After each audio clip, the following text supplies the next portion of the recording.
Hello, and welcome back to Gunfighter Life, the podcast where we talk about gunfighting the right way, with God at the center, with Judeo-Christian values and real-world first-hand experience. I'm your host, Michael Melito. God is number one in my life and everything that I do, and this podcast is no different. I've been blessed to be a professional gunfighter most of my adult life. Joined the Marine Corps at 17, did a couple of combat tours in Iraq. After that, I was an urban warfare instructor for the Marine Corps. Also served in the U.S. Army, both full-time and part-time National Guard. Also been a law enforcement officer, served with LAPD as a sworn peace officer, both regular patrol assignments and more specialized assignments. Been a private contractor for a three-letter government agency I won't specify. I've been the commander of a tactical team in a large metropolitan area where our primary job was to stop active shooters. Been a professional big game hunter and guide, and hunted recreationally and to put meat on the table even before I joined the Marine Corps at 17. Also before I joined the Marine Corps at 17, started competition shooting. Been blessed to win more shooting competitions than I can remember, and been blessed to be a state rifle and pistol champion a few times over. Blessed be the Lord my rock, who trains my hands for war and my fingers for battle. Okay, today's episode, guys, we're going to be talking about Benelli shotguns. My favorite shotguns. Now, I got my first Benelli shotgun when I was working for LAPD, Benelli M1 Super 90. And it was a fantastic gun, and I had it up until, probably 2 years ago. And it's just a fantastic gun. I took my largest bear that I've ever taken with a Benelli shotgun. So I had the Benelli M1 Super 90 for years. I loved that shotgun. It was fantastic. And I sold it as one of the guns I sold that I almost immediately regretted selling. I sold it to get the Benelli M4 because I thought in my mind it was better. And as soon as I got the M4, soon after that I regretted it. It worked fine. It's just a pig of a shotgun. It's very heavy. And now my go-to shotgun, my do-everything shotgun, is a Benelli M2.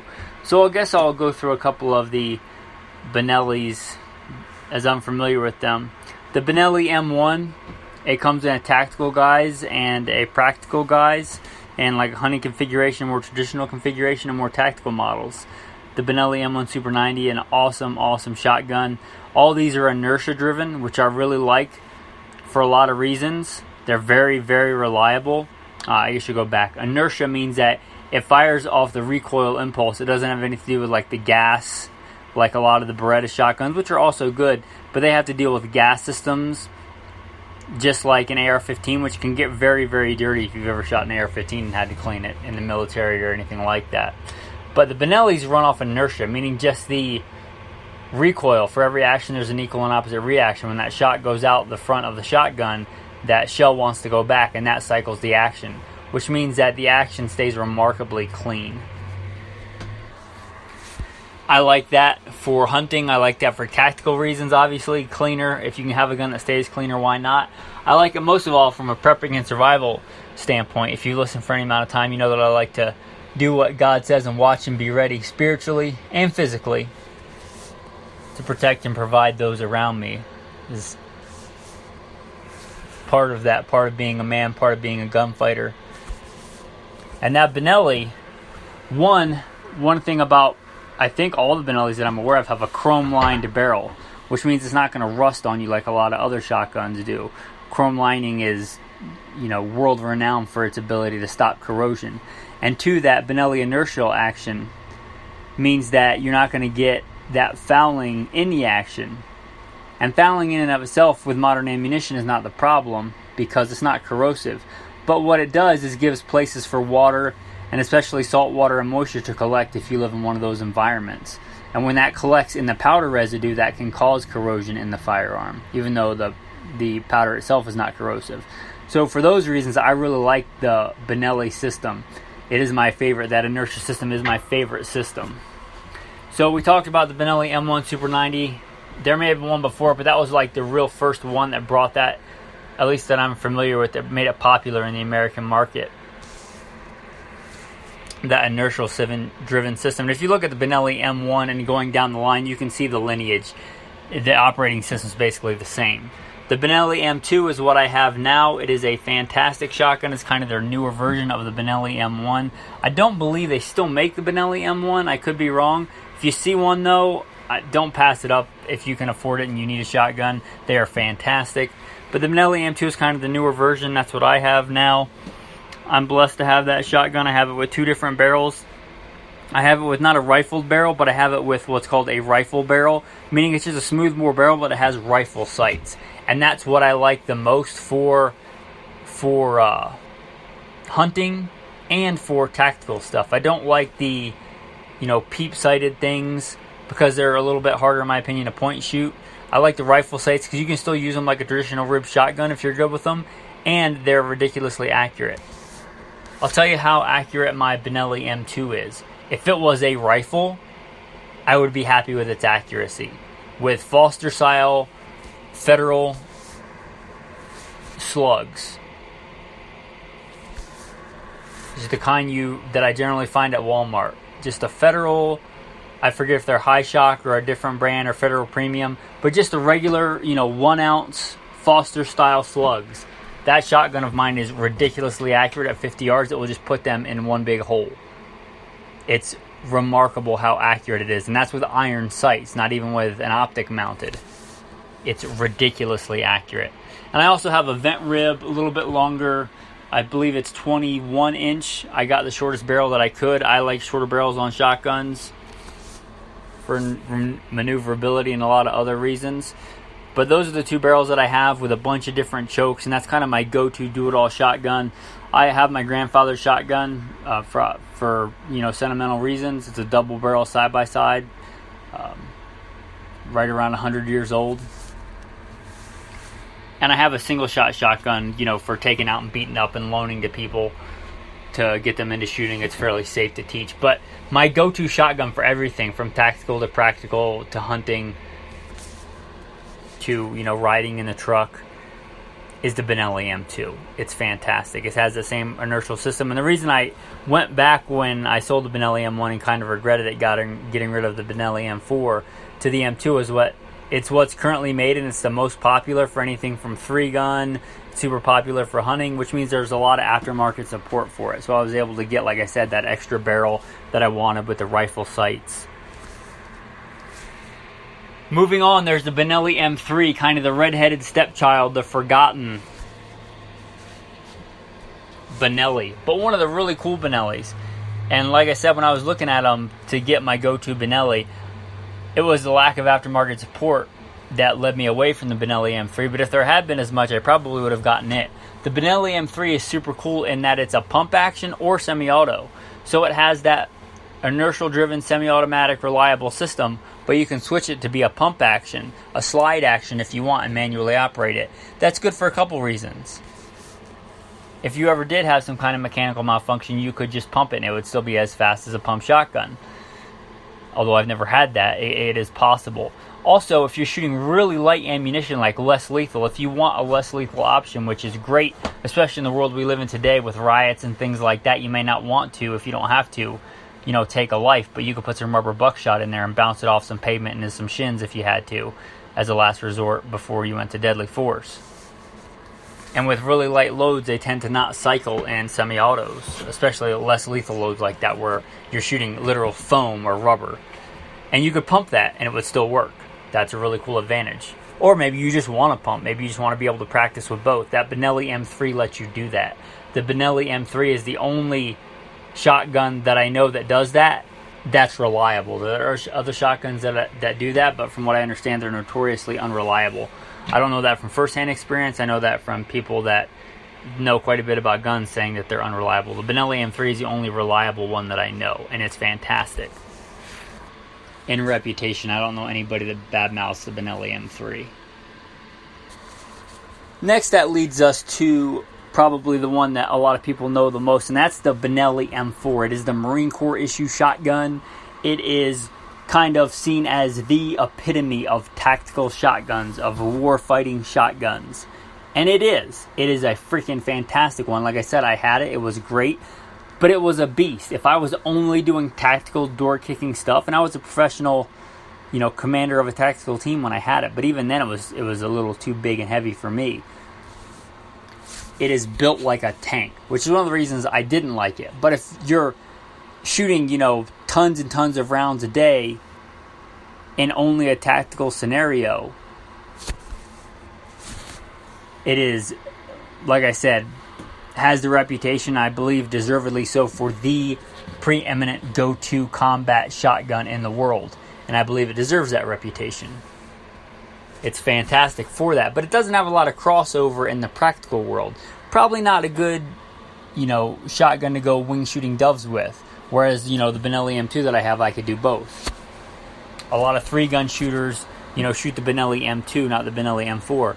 The Benelli M4 is a heavy gun. I don't have the specs in front of me. I'm not really looking at anything. I'm just shooting from the hip here. But the Benelli M4 is a great shotgun if you just want it for like home defense or tactical, where you're not going to be carrying it a long distance, or where you're going to be doing high volumes of fire. It has a dual system. It has an inertia and a gas piston system, a dual gas piston system. It is, like I said, got the reputation for being ridiculously reliable. And it's great. That's the Benelli M4, the preeminent tactical shotgun in the world today. And mine and a lot of other people's opinions. So that's the kind of Benelli M lineage. You also have the Black Eagle series. I'm not familiar with all the numbers, but the Black Eagle series are kind of that inertial system brought to bear, and most notably for hunting, for waterfowl hunting, for heavy hunting use. It's geared towards that, the Super Black Eagles. So if you just want the best hunting shotgun, now you could argue there's some other ones, the Berettas. A lot of people like the Berettas because they say they're softer shooting, which is fine if you're going to clean them. But the Benellis, have that reputation for being rugged hunting implements. So if you're looking at just a hunting implement, you may look at the Super Black Eagles. The next one, if you don't have the money to drop on a semi-auto Benelli, because they're not cheap guns. But like I said, I'm not a gun collector. I don't have a bunch of shotguns. I have, like I said, my grandfather's shotgun and a single shot, mostly to loan out and teach new shooters. And I have my one go-to shotgun, which is the Benelli. But if you don't have the money for one of those and you still want that Benelli quality, that chrome line barrel, which I believe this gun has, and awesome reliability, the Benelli Nova and Supernova are kind of forgotten in the pump action. These are pump action shotguns. They're kind of forgotten in that world. They're overshadowed by the Remington 870, which we did a whole episode on, which I really like. I also use that in LAPD and use that in law enforcement. I really like the 870. And the Mossberg 500 overshadows it, which is also used in military and police work.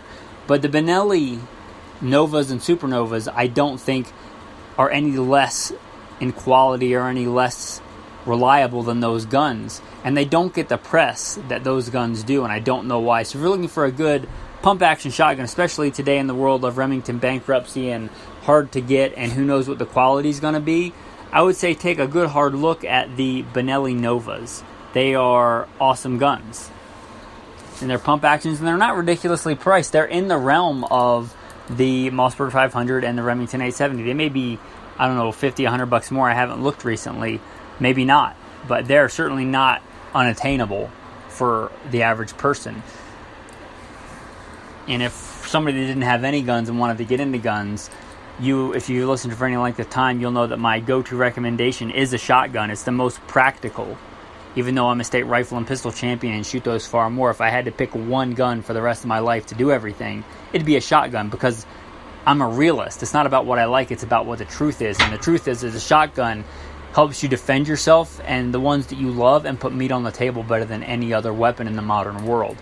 And if you had to do that and you didn't have a ton of money for the semi-auto Benelli, the Benelli Nova would be a good choice. You may also know that Remington copied that Benelli M4 action and put it in a hunting shotgun, the Remington Versamax. If you can find an older one, like I said, I'm not sure of Remington's current quality, which is a sad thing to say, but it's the truth. I'm not going to lie to you guys. But you can find an older Benelli Versamax. That's kind of a cheaper knockoff of the Benellis, but from what I understand, they work quite well. So if you're looking for that, you may be able to go that route as well. Well, I hope you like this, Better Know a Gun, a short episode on just the Benelli shotguns. If you did like this content, if you thought it was worth $1, the fraction of the cost of a box of ammo, consider going to goodshepherdtraining.com. It's the website where you'll find this podcast and also the Alpha Male podcast. And if you care about the important stuff, Simple Man Sermons, the preachings of a simple man called by God to share the good news of Jesus Christ. You can find that all at goodshepherdtraining.com. And like I said, if you want to support, scroll down to the Patreon tab. This content is free to listen to. Sadly, it's not free to produce. And it's because of the grace of God giving us good supporters that the quality and quantity of these podcasts has really gone up. That encouragement means a lot. If you have it in your heart to give, then give. And if not, don't feel guilty about it. My God supplies all my needs. He always does. But if you do want to be a part of this, I thank you for that. And if you are, I sincerely thank you for that already. If you want to support in other ways, don't forget to like, subscribe, comment. If you can click a bunch of stars, that'd be great. And as a thank you for staying tuned till the end of the episode, tactical tip. As I said, I took my biggest bear with the Benelli shotgun. And a lot of people will say double-aught buck for everything. Double-aught buck has a reputation in military and law enforcement use. But I'll tell you, it's not my favorite. My favorite go-to is number 4 buck. I have taken quite a few animals, deer, bear, number 4 buck. Number 4 buck, in my opinion, is a better load for almost everything. From home defense to animals that are dangerous to animals that you want to eat. Number 4 buck. The big advantage of it, you get way more pellets. You're getting, I believe they're 24, maybe 25 caliber pellets somewhere in there. But instead of your typical double-aught load where you're getting 8 or 9 pellets in a standard load of 12 gauge, you're getting, I want to say, 27 pellets in number 4 buck. And would you rather have 9 33 caliber pellets, or would you rather have 27 22 caliber pellets or 25 caliber pellets traveling at? They're all traveling at about the same velocity. And in my opinion, you have a better chance of hitting something really vital with those 27 pellets. And my next tactical tip is the Federal Flight Control Wad. If you're shooting that out of a more open choke, and I could do a whole episode about shotgun chokes, but the Federal Flight Control Wad is not a gimmick in marketing. It is a game changer as far as shooting shot loads at long distances. So if you want to, for home defense, maybe not applicable, but if you're trying to hunt with it, spend the money on the Federal Flight Control Wads. They are ridiculously good at what they do. So number 4 buck and Federal Flight Control. Number 4 buck is just a fantastic load. Remington, the old green shelled Remington number 4 buck is a great load. I would say it's even a better advantage over double-aught buck if you're doing a 20 gauge. I mostly think in terms of 12 gauge because that's what I have, but 20 gauge is great too. Maybe even you can make the argument it's better for all around than a 12 gauge. I was just so heavily invested in the 12 gauge, I stuck with it. Yeah, I just went and double checked under the bed. The standard load, the 27 pellet, that's a 2 3/4 inch standard shell. If you go to a 3-inch shell, which I think all the Benelli shotguns I mentioned today will handle, you get 41 pellets of that number 4 buck. Like I said, that's my go-to load. With that, guys, I'm going to say thanks for listening. It's time for me to go to work. So I am going to conclude this podcast episode. Hopefully, by God's grace, it'll be out later this week. Thanks for listening, and have a blessed day.